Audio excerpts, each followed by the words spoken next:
Good.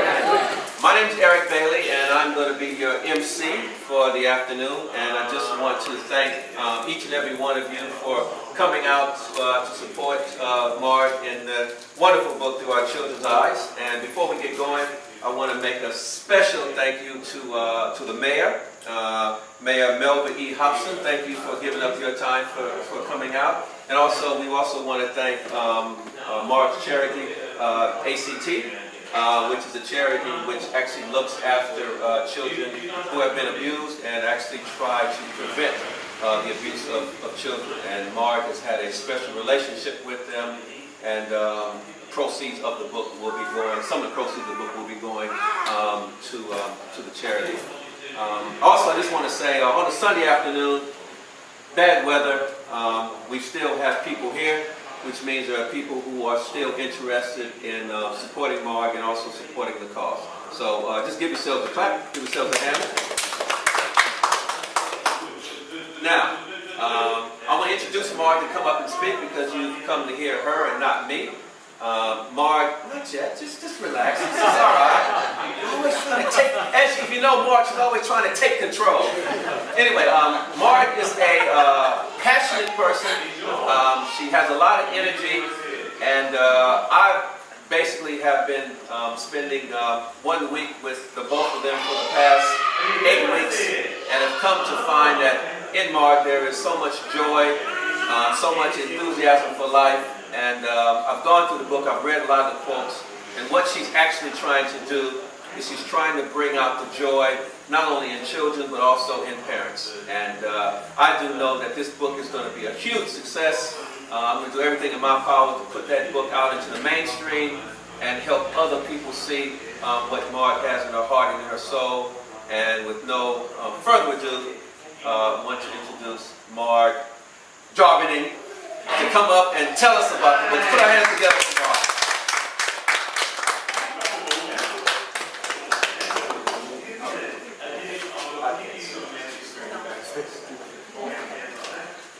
I hope you don't mind, but I've had to write my little speech down. I've been out of the workforce for a few years, so the flow wasn't happening for me. But I just want to welcome you all and thank you for celebrating the launch of my book with me today. It means a lot to me. Particularly want to thank the parents and the children that responded to the questions, and the time the parents took to help their children to respond, and allowing me to use your children's responses. Because it's those responses that are going to bring a lot of joy to many, many people. So, I'd also like to thank Gumnuts for allowing me to use the venue here today. And of course I'd like to thank Eric for being Master of Ceremonies today. Your support means a lot to me. So first I just want to talk a little bit about why I wrote this book. Probably about 12 months ago, I realised that I'd lost connection to what brought me joy and what brought me happiness in my life. And I'm going to cry. I'd lost connection to my eternal joy. Because I'd lost connection to that, I was not enjoying my children as much as I would want to. And I'm sure that there's many, many mothers that are in the same situation as what I was in. So I thought, wouldn't it be nice if I could read some quotes from the children about, how they perceive their mum or their dad and what they like best. So I thought if I couldn't work myself out, if I had a book to read, I could follow the children's lead and then implement that into our life. So my children, I could be giving something positive to my children. And they all sound very happy.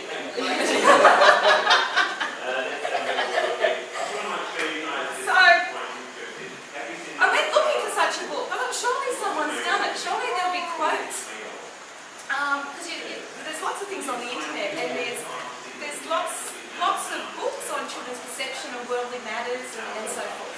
But there's nothing on their parents. So, after discussing it with my husband and a very dear friend, to, why not do it? And, 8, 9 months down the track, here it is. And I've lost my spot. So anyway, between the children, I interview children between the ages of 3 to 12, and there's 6 questions that the children are responding to. And what I got out of it most, I got many things out of it, but one of the things that the children are very consistent in, they show this, their true desire is what they want from us, is our 100% presence when we're with them. And there's a lot of power in their responses, and if we take time to read them and contemplate their responses, children can teach us how to live in the moment more. So while working on the book and trying to find my joy, I started to identify that children are intrinsically motivated by joy, and that we lose that along the way. Once we lose it, I don't know why, if for whatever reason, we lose it. And we replace it with external things. We replace it with external objects, we replace it with external opinions, and we replace it with external accomplishments. And I'm hoping that this book will bring, if people read it, and if people use it as a workbook, there are wonderful messages in the book. And I urge you to think about what brings you your internal joy. Because this will be your internal compass.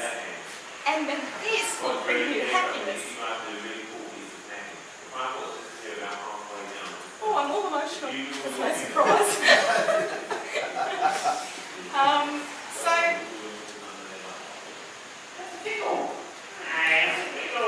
The other thing I learned, which came to a bit of a shock to me, and it's so obvious, that when we choose to be joyous and live in the moment, we actually simultaneously feel all positive emotion that's possible. And only good things can come from that, from us being in that state. So, just before I stop talking, there is a lovely story I'd like to share with you about the book. And it demonstrates the power of this book. There's 2 little boys, Mitchell and Logan, they're 9 and 6, they are in the book.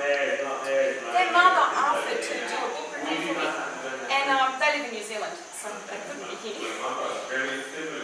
She offered to do a book review, and she actually got the boys involved in the review. And the review is on my website if anyone wants to read it. A couple of days after the boys had read this book, the boys were working on this secret project. And then they presented their parents one morning with 3 pages of their own book to give to mum and dad. So the boys had written, their favourite thing about their mum and their dad, and drew pictures, and they had beautiful love hearts. But it didn't stop there. These boys now are actually weekly, or every several days, writing gratitude messages to leave for their mum and dad in their home.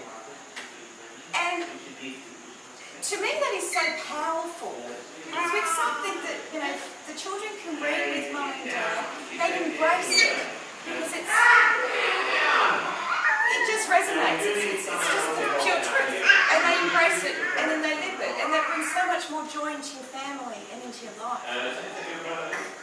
So I just wanted to share that story with you. And, my wish for everybody who buys the book in the future, and for everybody, is that, you stay connected, or you reconnect to your internal joy.